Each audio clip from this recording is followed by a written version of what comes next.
A Personal History of David Copperfield by Charles Dickens. In language whose excess imparts the power they feel so well, there may perhaps in such a scene some recollection be. Part 7. Wickfield and Heep. Of days that have as happy been, and you remember me.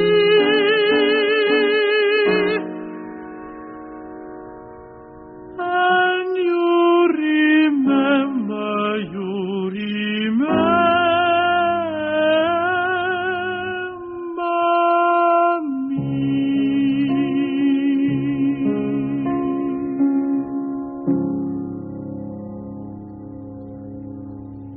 I don't know how it came about, for my misfortunes were still real enough, but my meeting with Agnes had quite changed my attitude to them. I now saw my troubles as challenges to be overcome. I must take my woodman's axe in my hand, clear my way through the forest of difficulties, and win my prize. And my prize was Dora. Dr. Strong had responded very swiftly to my letter, and I was to see him at his house in Highgate at 10 o'clock in the morning. My dear Copperfield, your proposal is very gratifying and agreeable to me, but don't you think you could do better? You achieved distinction, you know, when you were with us. Doctor, if you'll take such time as I have and think it worth £70 a year, you'll do me a great service. Will I? Will I indeed? Then you must promise me that when you can do better, you will. On your word now. On my word, sir. Then we are agreed? We are agreed. Thank you.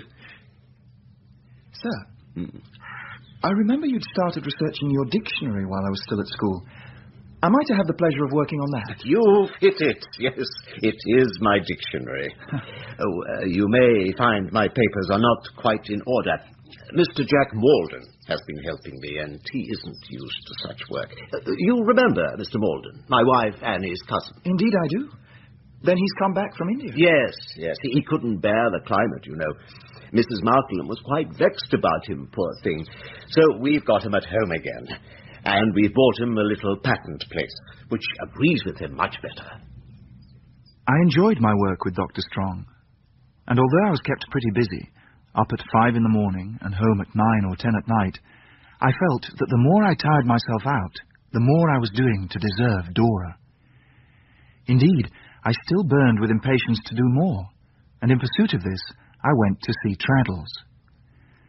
I had heard that many distinguished men began life by reporting the debates in Parliament, and I wanted to know how to set about it. My dear Copperfield, this is an undertaking. It requires a mastery of shorthand. How long would that take? Several years, I shouldn't wonder. Good. I'll begin tomorrow. Tomorrow? I'll buy a book and work at it in the office. I'll take down the speeches in court for practice. I'll master it, Traddles. Why? I'd no idea you were such a determined character. I'm very glad to see you, Copperfield. I have a letter for you from Mr. Micawber, sent care of me. How is he? Pretty well, I think, but his letter will tell you. Here. Thank you. What? Listen to this. You may possibly not be unprepared to receive the intimation that something has turned up. Traddles, at last. Can this be true? Read the rest of it. I may have mentioned to you that I expected such an event to occur.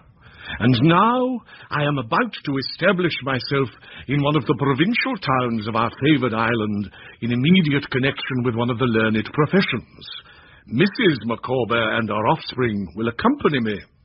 In bidding adieu to the modern Babylon, where we have undergone many vicissitudes, I trust, not ignobly, Mrs. Micawber and myself cannot forget that we part, it may be for years, and it may be forever, with an individual linked by strong associations to the altar of our domestic life.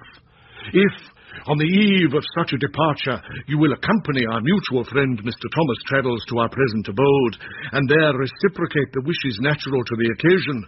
You will confer a boon on one who is forever yours, Wilkins Micawber. My dear Copperfield, you and Mr. Traddles find us on the brink of migration, and will excuse any little discomforts incidental to that position. Of course. Congratulations to both. Dear Mr. Copperfield, thank you. My family may consider it banishment if they please, but I am a wife and mother, and I will never desert Mr. Micawber. Oh, I'm sure of that, Mum. Thank you, Mr. Traddles. That is my view of the obligation I took upon myself when I repeated the irrevocable words, I, Emma, take thee, Wilkins. The conclusion I reached was that I never could desert Mr. Micawber, and though it is possible I may be mistaken in my view of the ceremony, I never will. My dear, I'm not conscious that you're expected to do anything of the kind. I am aware, my dear Mr. Copperfield, that I am now about to cast my lot among strangers, and I am also aware that my family, to whom Mr. Micawber has written in the most gentlemanly terms announcing that fact, have not taken the least notice of it. Oh. I may augur from their silence that they object to the resolution I have taken, but I should not allow myself to be swerved from the path of duty, even by Papa and Mamma, were they still living. It may be a sacrifice to immure oneself in a cathedral town. Oh, you're going to a cathedral town. To Canterbury. In fact, my dear Copperfield, I am contracted to our friend Heep to serve him in the capacity of, and to be, his confidential clerk. To Uriah Heep? Yes. On Mrs. Micawber's suggestion, an advertisement was placed by me, and our friend Heep responded to it. Our friend Heep is a man of remarkable shrewdness, and I desire to speak of him with all possible respect. He has not fixed the positive remuneration at too high a figure, but he has made a great deal in the way of extrication from pecuniary difficulties contingent on the value of my services. On the value of those services I pin my faith. I have already some acquaintance with the law as a defendant on civil process. I particularly wish Mr. Micawber to be careful that he does not, in applying himself to this subordinate branch of the law, place it out of his power to rise ultimately to the top of the tree. I am convinced that Mr. Micawber, giving his mind to a profession so adapted to his fertile resources and his flow of language, must distinguish himself. Now, for example, Mr. Traddles, a judge or even a chancellor, does an individual place himself beyond the pale of those preferments by entering on such an office as Mr. Micawber has accepted? My dear, we have time enough to consider those questions. Micawber, no. Your mistake in life is that you do not look forward far enough. You are bound, in justice to your family, if not to yourself, to contemplate the furthest point to which your abilities may lead you. Now, Mr. Traddles. Why, the plain truth, Mrs. Micawber, the real prosaic fact. I wish to be prosaic and literal as possible on a subject of such importance. The real fact is that this branch of the law, even if Mr. Micawber were a regular solicitor, has nothing to do with that. Oh. Only a barrister is eligible for such preferments, and Mr. Micawber could not be a barrister without being entered at an Inn of Court as a student for 5 years. Do I understand, Mr. Traddles, that at the expiration of that period, Mr. Micawber would be eligible as a judge or chancellor? He would be eligible, yes. Thank you. That is sufficient. My anxiety is set at rest. I've always been of the opinion that Mr. Micawber possesses the judicial mind, and I hope he is now entering a field where that mind will develop itself and take a commanding station. My dear, we will not anticipate the decrees of fortune. Copperfield, your glass. Traddles, my friend, your glass. Thank you, Mr. Micawber. We must drink to your success in your new career. Indeed we must. Mr. Micawber and Mrs. Micawber. I propose a toast to your future. Mr. and Mrs. Micawber! Thank you. Whatever station in society I attain through the learned profession of which I am about to become an unworthy member, I shall endeavour not to disgrace, and Mrs. Micawber will be sure to adore. On Monday next, on the arrival of the 4:00 afternoon coach at Canterbury, my foot will be on my native heath, my name Micawber. Your health. One thing more. On 2 occasions, my friend Mr. Thomas Traddles has put his name to bills of exchange for my accommodation. Oh, please, don't... On the first occasion, Mr. Traddles was left, let me say, in short, in the lurch. The fulfilment of the second has not yet arrived. The 2 sums united make a total amounting to £41, 10, 11 and a half. To leave the metropolis without acquitting myself of this obligation would weigh on my mind to an insupportable extent. Oh, I do assure you it's... I therefore beg to hand to my friend Mr. Traddles my IOU for 41, 10, 11 and a half. And thus I am happy to recover my moral dignity and to know that I can once more walk erect before my fellow men. Mr. Traddles, I wish you well. Why, thank you. And so we parted with great heartiness on both sides. As yet, my beloved Dora knew nothing of my altered circumstances, and I felt I should not announce them by letter. On a particular Saturday, therefore, I arranged to take tea with Dora and Miss Mills, who duly left us alone together. Dora, my darling. Yes, Dodie. Tell me, could you ever love a beggar? Love a beggar? What do you mean? How can you ask me such a silly question? My dearest, I am a beggar. Now, Dodie, don't sit there telling such stories. My life. I am your ruined David. Dodie. I have no money now. I have no prospects. I'm a poor man. I thought it right to tell you so. My love, if you want to be released from our engagement, I would quite understand. Oh, no, don't cry. Dearest, please, don't cry. Oh, I couldn't bear it if I lost you. If you can face poverty with me, it has no terrors. Is your heart still mine? Oh, yes. It's all yours. Oh. But don't be so dreadful. Don't talk about being poor. My dearest love, the crust well earned. I don't want to hear about crusts. Jip must have a mutton chop every day at 12 or he'll die. But he shall have it. I'll work hard for you and we'll have our own little house. But we must be practical. Don't talk about being practical. It frightens me. Sweetheart, you mustn't be alarmed. Perseverance and strength of character will help us bear it. But I haven't got any strength at all. Have I, Jip? Oh, do kiss Jip and be reasonable. Jip. But I must ask you, my darling, to think sometimes, not despondently, that you are engaged to a poor man. If you sometimes thought of that and looked now and then at your father's housekeeping... Housekeeping? And tried to get used to keeping accounts. And if you promise me to read a little cookery book that I will send you... Oh, no! Oh, Dora, my heart, don't. I didn't mean to... Dora. What has happened? What have you done? Oh, Dora, dearest, what is the matter? Dodie wants to buy me a cookery book. Oh, but Dora. He said I should learn to keep counts. Oh! I'm sure he didn't mean it. You didn't, did you, Mr. Copperfield? Well, no, but I... You see? He didn't mean it. Dora, I don't want anything that you don't want. I am so sorry. Oh, Dodie.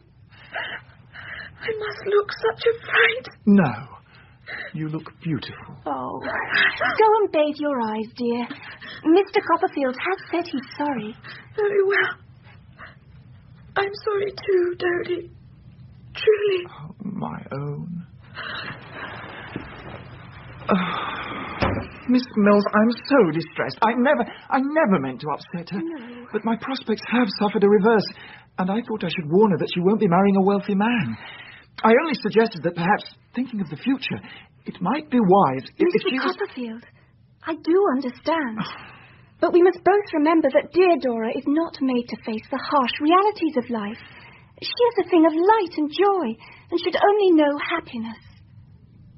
And indeed, when Dora returned, she looked so lovely that I could only agree. I loved Dora, and I went on loving her. But I sometimes wondered how I was to cut my way through the forest of difficulty, unaided. I soon discovered that the trees in that forest had grown yet thicker and stronger. Mr. Spenlow met me at the office door looking extremely grave, and coldly requested me to accompany him to a certain coffee-house near St. Paul's churchyard. We went into an upstairs room, and I found an old enemy already there. Miss Murdstone, have the goodness to show Mr. Copperfield what you have in your reticule. Thank you. Mr. Copperfield, I believe that is your writing. It is, sir. The other letters, Miss Murdstone. Thank you. These two are from your pen, are they not? Yes. No, don't give them back to me, Mr. Copperfield. I will not deprive you of them. Miss Murdstone, be so good as to proceed. I must confess to having entertained suspicions of Miss Spenlow in reference to David Copperfield for some time. I observed Miss Spenlow and David Copperfield when they first met, and the impression made upon me then was not agreeable. The depravity of the human... You will oblige me, ma'am, by confining yourself to facts. Indeed. Since I am to confine myself to facts, I will state them as dryly as I can. I had tried to find confirmation of the suspicions I have mentioned without effect. I therefore forbore to mention them to Miss Spenlow's father, knowing how little disposition there is in such cases to acknowledge the conscientious discharge of duty. Quite so. On my return after my brother's marriage, Miss Spenlow's manner gave me even greater occasion for suspicion, but still I found no proof until last night. It appeared to me that Miss Spenlow received too many letters from her friend Miss Mills. But Miss Mills being her friend with her father's full concurrence, it was not for me to interfere. Last evening, however, after tea, I observed the little dog rolling and growling about the drawing-room, worrying something. Miss Spenlow gave a cry and ran to the dog, but I intervened, and at the risk of being bitten, I obtained possession of that letter. Miss Spenlow attempted to bribe me with kisses and small articles of jewellery. That I pass over. After reading the letter, I taxed Miss Spenlow with having many such letters in her possession, and eventually obtained from her the packet which is now in David Copperfield's hand. You have heard Miss Murdstone, Mr. Copperfield? Have you anything to say in reply? There is nothing I can say, sir. Except all the blame is mine. Dora did... Miss Spenlow, if you please. Miss Spenlow was induced and persuaded by me to consent to this concealment. And I bitterly regret it. But I love Miss Spenlow so much Tell me to my face that you love my daughter. Could I defend my conduct if I did not? Can you defend your conduct if you do? Have you considered your years and my daughter's years? Have you considered what it is to undermine the confidence that should subsist between my daughter and myself? Have you considered my daughter's station in life? The projects I may consider for her, the testamentary intentions I may have with reference to her. Have you considered anything, Mr. Copperfield? Very little, I'm afraid, sir. When I explained my altered position to you, the concealment into which I'd unhappily led Miss Spenlow had already begun. Since I've been in that altered position, I've strained every nerve to improve it. I'm sure I shall improve it in time. Will you grant me time? We're both so young and... You're right. You are both very young. Let there be an end of the nonsense. Take away those letters and throw them in the fire. Give me Miss Spenlow's letters to throw in the fire, and we'll agree to make no further mention of the past. No! Come, Mr. Copperfield. You don't want sense, and this is the sensible course. I'm sorry, sir. I cannot agree. I love your daughter. Love is above all else. Very well. I must try my influence with my daughter. Mr. Copperfield, you are probably aware that I am not altogether destitute of worldly possessions, and my daughter is my nearest and dearest relative. Sir, I acknowledge my error in concealing our affection, but I hope you don't consider me mercenary too. No. I merely say that you probably know I have some property to bequeath to my child. I certainly supposed so. Every day we in the Commons see the consequences of men's negligence and inconsistence in dealing with their testamentary arrangements. So, you cannot doubt that mine are made. Indeed, sir. I don't doubt it. If this silly business were not relinquished, I might be inclined to guard my child with suitable protections from any foolish step in the direction of marriage. Take a week to consider what I have said. Confer with Miss Trotwood or anybody with any knowledge of life. Take a week, Mr. Copperfield. I confided everything to my aunt when I got home, and in spite of all she could say to me, went to bed despairing. I got up despairing, and went straight to the Commons. There was a small crowd outside, gazing at the windows, which were all shuttered. The clerks were in the office, but nobody was doing anything. The chief clerk, old Tiffy, shook his head as I came in. This is a dreadful calamity, Mr. Copperfield. What is it? What's the matter? Don't you know? No. Mr. Spenlow. What about him? He's dead. Oh. Sit down, Mr. Copperfield. Fetch Mr. Copperfield a glass of water. Yes, Mr. Tiffy. But how did it happen? He dined in town yesterday and drove down in the phaeton by himself, having sent his groom home by the coach, as he sometimes did, you know. Yes? The phaeton went home without him. The horses stopped at the stable gate. The man went out with the lantern, but there was nobody in the carriage. Had the horses run away? The reins were broken, and they'd been dragging on the ground. The servants found Mr. Spenlow a mile off. More than a mile off, Mr. Tiffy. Water, Mr. Copperfield. Oh, thank you. I believe you're right, yes, more than a mile off. Not far from the church, lying partly on the roadside and partly on the path, upon his face. Whether he fell out in a fit, or got out feeling ill before the fit came on, or even whether he was quite dead then, no one appears to know. If he breathed, certainly he never spoke. A doctor was called immediately, but it was quite useless. I can't describe my feelings at the shock of his death, and the thought of Dora alone and grieving. But another shock was in store. Mr. Jorkins came to the office and enlisted our help. He asked Tiffy and myself to search the office for a will, as none had been found at Mr. Spenlow's house. There was no sign of one in the office either. Mr. Spenlow was very difficult to move from the beaten track. I'm disposed to think that he had made no will. But Mr. Jorkins, I know he had. You know? The day I last saw him, he told me he had. He said his affairs were all settled. Oh, dear. This looks unpromising. Very unpromising.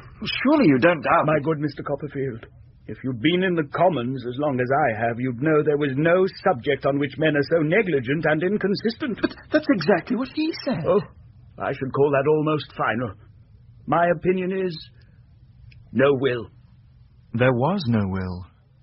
And even more astonishing, Mr. Spenlow's affairs were in a most disordered state. The furniture and lease of his house had to be sold, and Tiffy, shaking his head, told me that after all debts were settled, he wouldn't give £1,000 for all the assets remaining. My main concern, of course, was Dora. Miss Mills told me that she was broken-hearted, and would say nothing when I was mentioned, but, oh, poor Papa. 2 spinster aunts had taken her off to their home in Putney. I was at a loss, and so I resolved to go and see Agnes and seek her support and advice. When I arrived in Canterbury, I went straight to Mr. Wickfield's house, and I found Mr. Micawber working in a little room that used to be Uriah's office, and looming very large there in a legal-looking black suit. My dear Copperfield, what a pleasure! What an unlooked-for gift from fate! You wish to see our friend Heep? I will conduct you. No, thank you, Mr. Micawber. I know the house of old, remember. I'll find my own way upstairs. How do you like the law? To a man possessed of the higher imaginative powers, the chief objection to legal studies is the amount of detail they involve.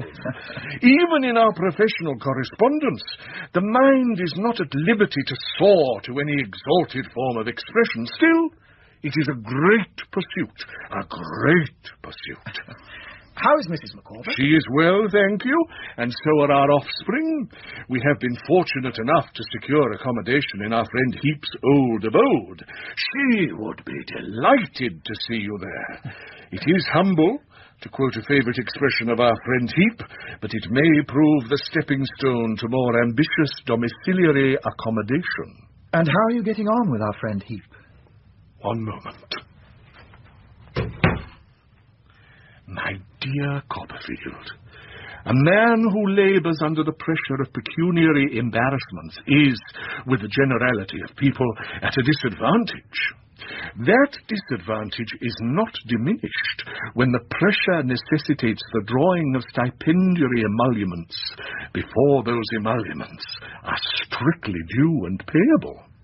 All I can say is that my friend Heep has responded to appeals in a manner calculated to redound equally to the honour of his head and of his heart. Oh, I shouldn't have supposed him to be very free with his money. Pardon me? I speak of my friend Heep as I have experience. I'm glad your experience is so favourable. Do you see much of Miss Wickfield? My dear Copperfield, I must assure you that I am charmed with Miss Wickfield. She is a very superior young lady, of very remarkable attractions, graces, and virtues. I do homage to Miss Wickfield. I'm glad of that. If you had not assured us, my dear Copperfield, that D was your favourite letter, I should unquestionably have supposed it to be A. Oh. And what of Mr. Wickfield? Mr. Wickfield is, I dare say, a man of very excellent intentions, but he is... in short, he is obsolete. I'm afraid his partner tries to make him so. My dear Copperfield, allow me to make a remark. I am here in a capacity of confidence. I am here in a position of trust. The discussion of some topics, even with Mrs. Micawber, so long the partner of my vicissitudes and a woman of remarkable lucidity of intellect, is incompatible with the functions now devolving upon me. I would therefore take the liberty of suggesting that in our friendly intercourse, which I trust will never be disturbed, we draw a line. On one side of the line is the whole range of the human intellect, with one trifling exception. On the other is that exception, the affairs of Wickfield and Heep, with all appertaining thereto. I trust I give no offence to the companion of my youth. Of course not. I've no right to be offended by that. I took my leave of Mr. Micawber, feeling that he was not quite at ease, and that something had interposed between him and me that had changed our relationship. I found Agnes sitting alone in her own little room, writing at her desk. Trotwood, how good it is to see you. Oh, Agnes, I've missed you so much. Oh. I don't know what it is. I seem to lack some resource that I ought to have. I need you to supply it. What resource is that? I don't quite know, but I must lack something. I get so miserable and worried. You come to London, I rely on you, and I have an object and a course ahead of me at once. I'm driven out of it. Then I come here, and in a moment I feel an altered person. Nothing has changed, but I have changed for the better. What is it? What is your secret? Have I a secret? When I come to you at last, I come to peace and happiness. What has happened, Trot? Mr. Spenlow found my letters to Dora. He forbade our engagement. Oh, no. But there's worse. Agnes, he's dead. He had some sort of attack on his way home. Oh. Dora is living with her aunts, her father's sisters. My darling girl is distraught with grief, and I haven't seen her since it happened. There you have it. Now my reliance is all on you. But it mustn't be on me, Trot. It must be on someone else. On Dora? Of course. Agnes, Dora is rather difficult to... I wouldn't for the world say to rely on, for she's the soul of purity and truth, but I hardly know how to express it. She's a timid little thing, easily frightened. A little while ago, before her father's death, I thought it right to tell her of the change in my fortunes. I told her she'd be marrying a poor man. I asked her to try and learn something about keeping accounts, to study a cookery book. She burst into tears and wouldn't talk about it. Oh, Trot, with just your old headlong way. Poor Dora. You needn't have been so very sudden with a timid, loving, inexperienced girl. Yes, I see that now. But Agnes, what ought I to do? I think you should write to her aunts. I would tell them, quite openly, all that has happened, and ask their permission to visit at their house. Don't propose too much. Trust to your own fidelity, and to Dora. But suppose they frighten her? Suppose she cries and says nothing about me? Is that likely? God bless her. She's as easily scared as the bird. And suppose the two Miss Spenlows aren't likely persons to appeal to in that way? I don't think I'd consider that. Consider whether it's right to do this. And if it is, do it. You're so wise. You always are. I'll write the letter at once. And I did as I'd promised. Mr. Wickfield had invited me to stay, but unfortunately I had no further private conversation with Agnes then, for Mrs. Heep seemed to be with us everywhere. Hold the wool for me while I wind it, Uriah. Yes, Mother.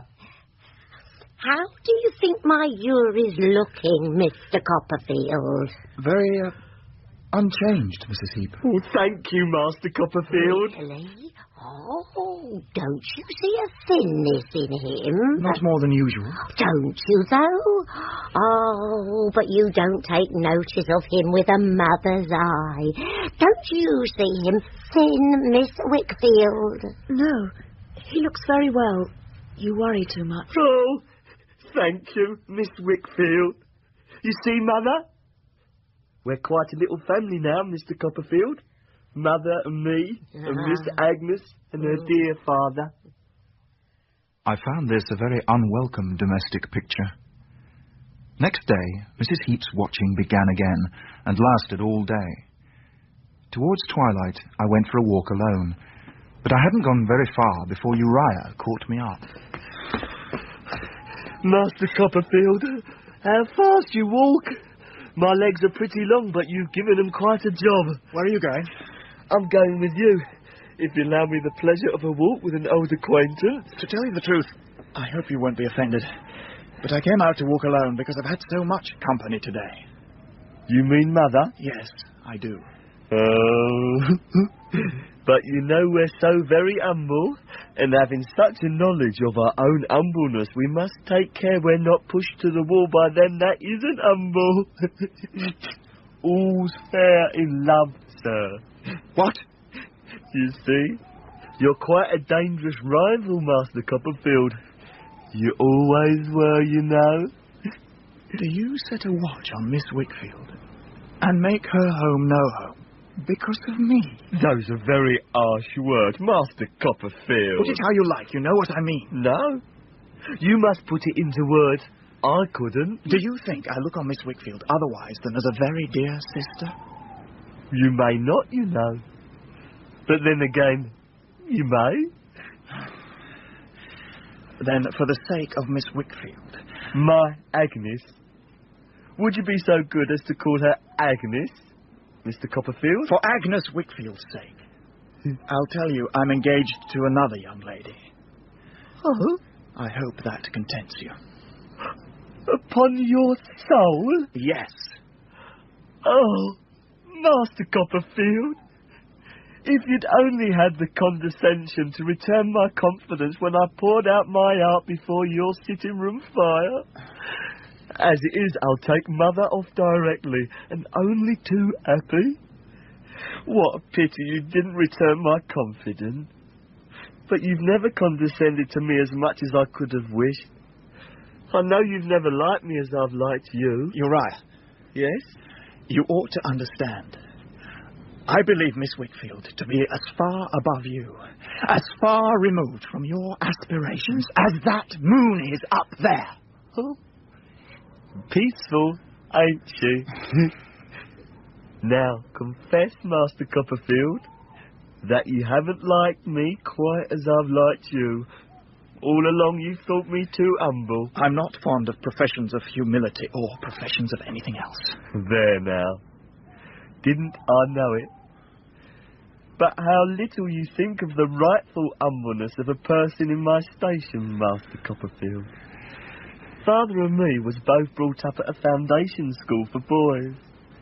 They taught us a deal of humbleness and not much else. We was to be humble to this person and humble to that, and to pull our caps off and make bows, and always to know our place and abase ourselves before our betters. And we have such a lot of betters. Be humble, Uriah, says Father to me, and you'll get on. It's what goes down best. Be humble, says Father, and you'll do. And really, it ain't done bad. People like to be above you, says Father. Keep yourself down. I'm very humble to the present moment, Master Copperfield. But I've got a little power. As I saw his face in the moonlight, I knew he was resolved to recompense himself by using that power. When we three men were left alone after dinner, his spirits seemed high. On the pretext of welcoming me, he tried to entice his partner to drink more heavily, and unfortunately, he succeeded. It made me sick at heart to see it. Come, fellow partner, I'll give you a toast. To the divinest of her sex. What? What sense? I admire and adore her. Agnes Wickfield is, I am safe to say, the divinest of her sex. What? To be her father is a proud distinction, but to be her husband... What's the matter? You've not gone mad, Mr. Wickfield. If I say I've an ambition to make your Agnes my Agnes, I've a gooder right to it as another man. I've a better right than any other man. No! Trotwood, hear him! My daughter, my Agnes. Hush, sir, hush. Think of her. Spare her such a scene as this. I know how you love her. My darling child. And him! Look at him! Look at my torturer! Through him I've abandoned my name, my reputation, my peace, and my home. I've kept your name and reputation for you, and your peace, and your home too. No. Don't be foolish. If I've gone a little beyond what you were prepared for, I can go back. There's no harm done. See what he is! See what he is! You'd better stop him, Copperfield. He'll say something presently he'll be sorry to have said. I'll say anything! Why shouldn't I be in all the world's power if I'm in yours? I tell you, if you don't stop his mouth, you're not his friend. Why shouldn't you be in all the world's power, Mr. Wickfield? Because you've got a daughter. You and me know what we know, don't we? Let sleeping dogs lie. Who wants to rouse them? I don't. I tell you, if I've gone too far, I'm sorry. Oh, Trotwood, what have I come down to be since I first saw you? I've brought misery on what I dearly love. See the ruin I am and hate me. Shun me. I don't know all I've done, but he knows, for he's always been at my elbow, whispering to me. You heard him, What need have I to say more? You hadn't need to say so much. Not half so much. Not anything at all. You wouldn't have took it up so if it hadn't been for the wine. You'll think better of it tomorrow, sir. Paul, you're not well. No. Come with me.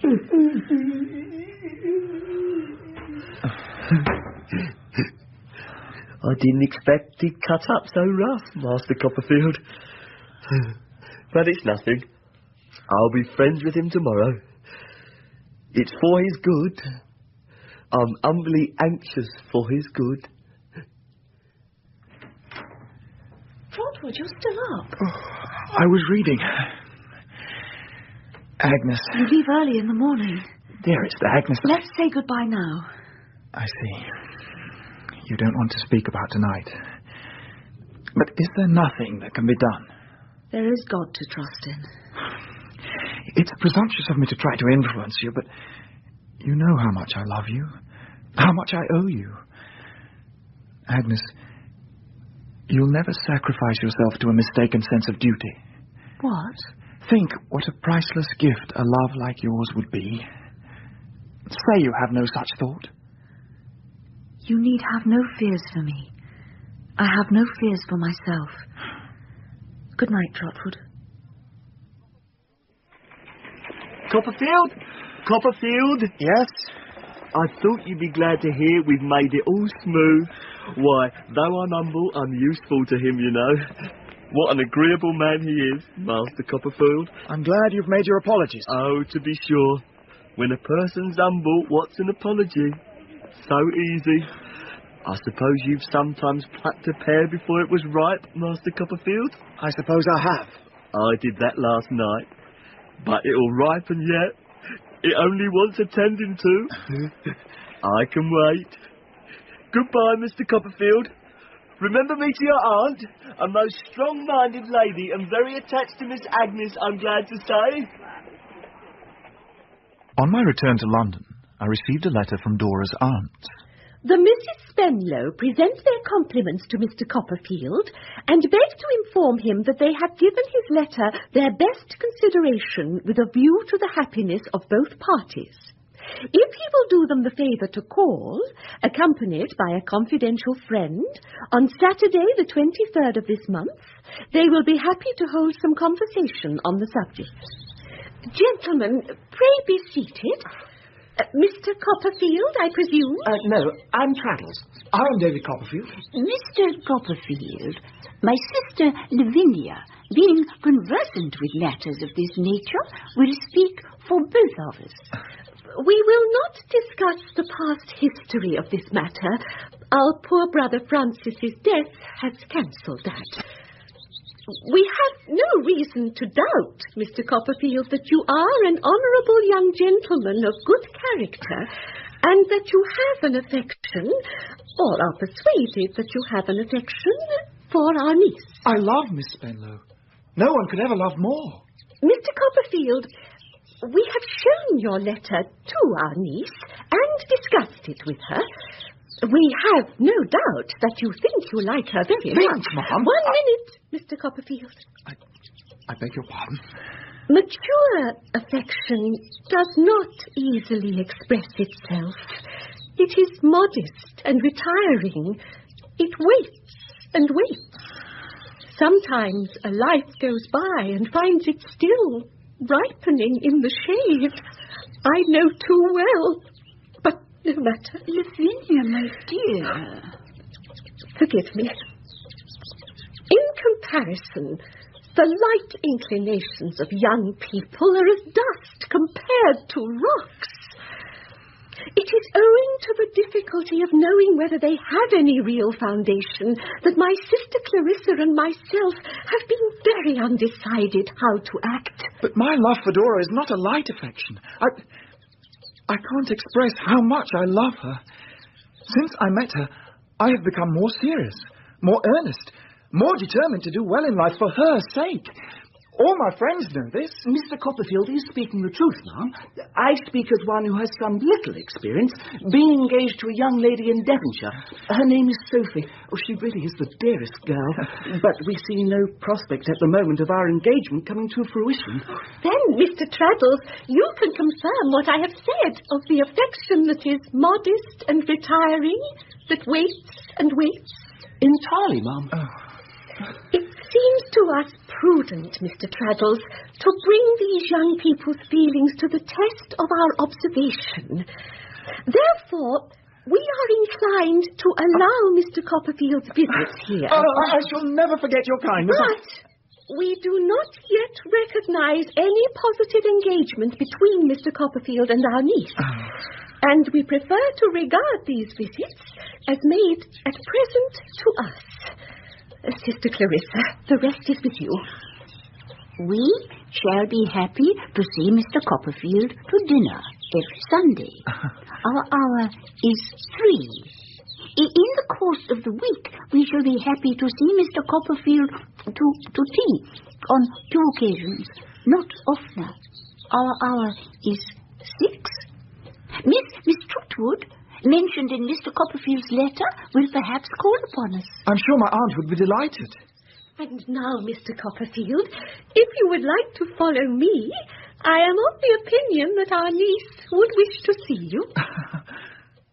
Miss Lavinia took me into another room, where I found my blessed Dora in tears, and Jip in a state of high indignation. Oh, dear. Oh, Toadie! My dearest. Oh, don't cry. Now you're mine forever. Don't, please. Aren't you mine forever? Oh, yes. Indeed, I am. But I'm so frightened. And I don't like him. Why won't he go? Who? Your friend. It isn't any business of his. What a stupid he must be. But Traddles is the best creature. I don't want any best creatures. Oh, you'll soon know him well and like him very much. And my aunt's coming soon, and you'll like her too when you know her. No, please don't bring her. I'm sure she's a naughty mischief-making old thing. But of course, when my aunt did call, she got on very well with Dora's aunts, and was very fond of Dora herself, who soon admitted she wasn't a naughty mischief-making old thing at all. I think your Dora is a very tender little blossom, and the wind must be gentle with her, Trot. One thing troubled me. It seemed to me that everybody, Dora's aunts and my aunt too, treated my darling as if she were a pretty toy, a kind of plaything. My aunt always called her Little Blossom, and the pleasure of Miss Lavinia's life was to curl Dora's hair, make ornaments for her, and treat her like a pet child. I wish they'd behave differently to you, dearest, because you're not a child, you know.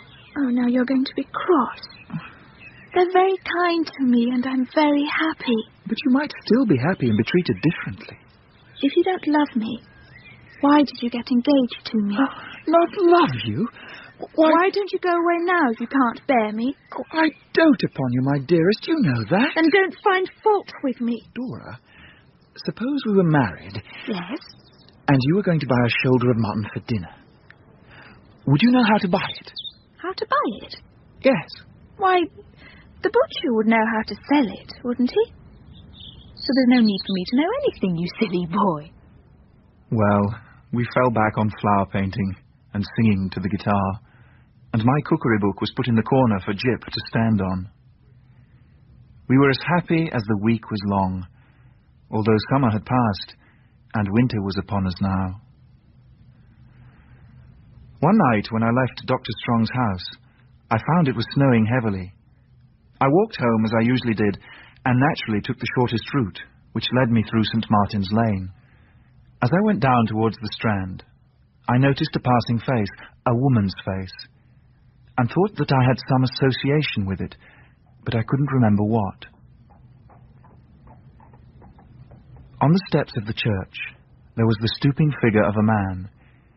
He had put some burden down on the snow to adjust it, but as I passed by, he rose and turned towards me. It was Mr. Peggotty.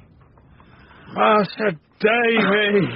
Oh, it Do my heart good to see you. Well met. Well met, my dear old friend.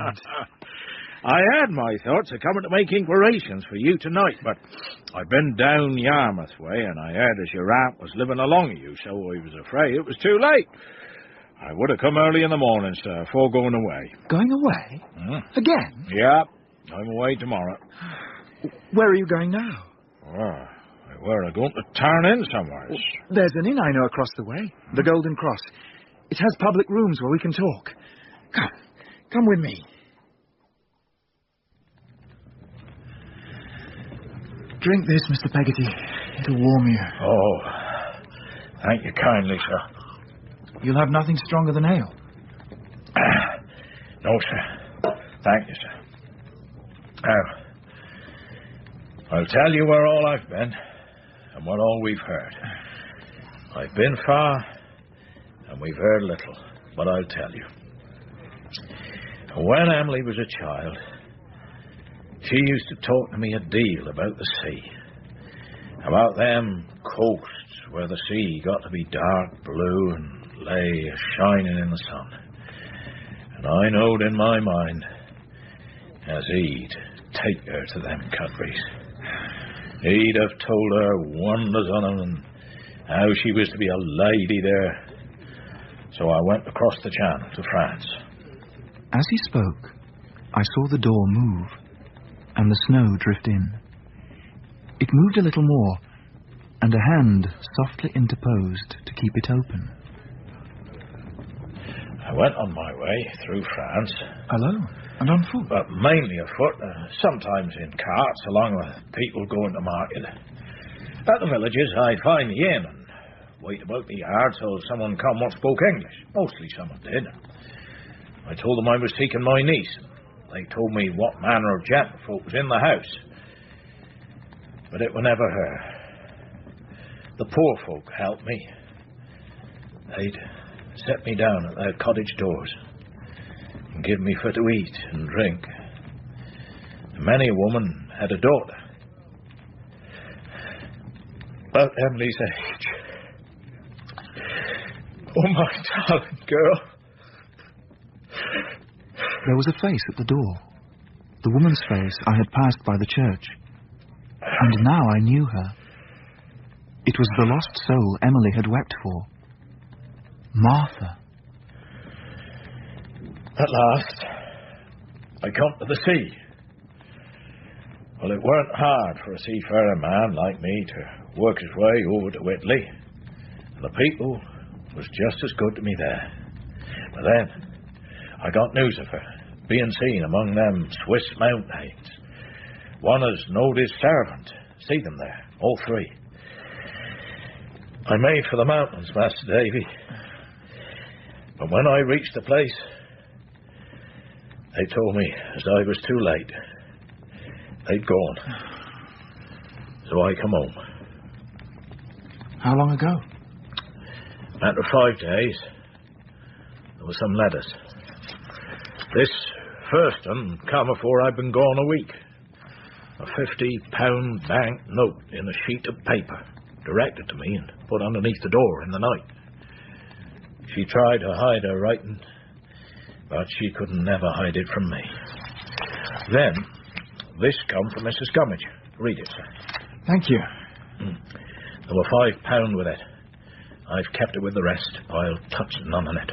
She says, write to me some news of Uncle. Was there an address? There was some light instructions, sir. It seemed it was written close to the places I'd heard of them.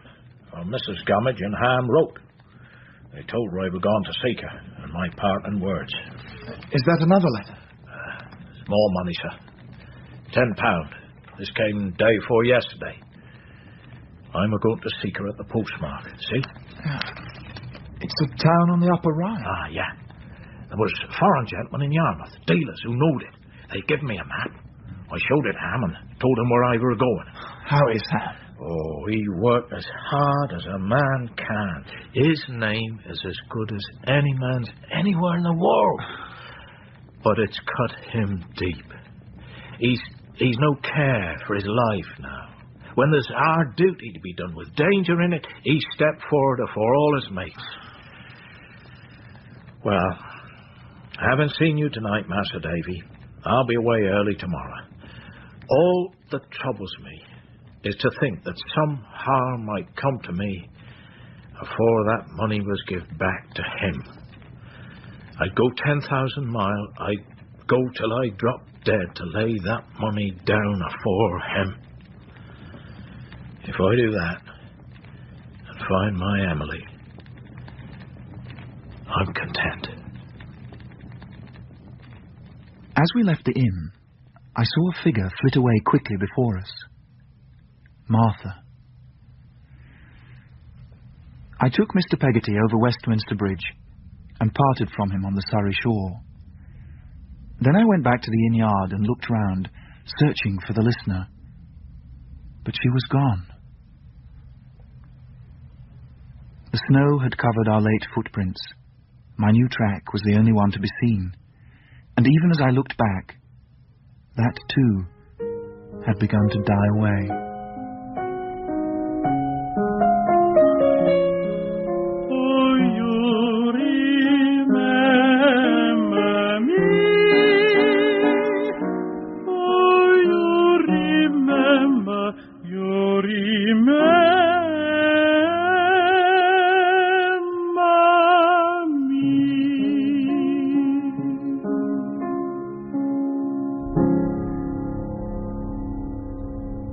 That was part 7 of David Copperfield from the novel by Charles Dickens. It featured Gary Cady, Miriam Margolyes, Harold Innocent, Sheila Hancock, David Burke and Oriel Smith. Also Jane Whittenshaw, Maria Miles, Mark Straker, Phil Daniels, Maria Charles, Timothy Bateson and Peter Penry Jones, with Ronald Herdman, James Green, Timothy Carlton, David Bannerman, Anne Windsor, Irene Sutcliffe, Una Beeson and Nigel Carrington. The book was dramatised by Betty Davis and the producer was Marilyn Imrie.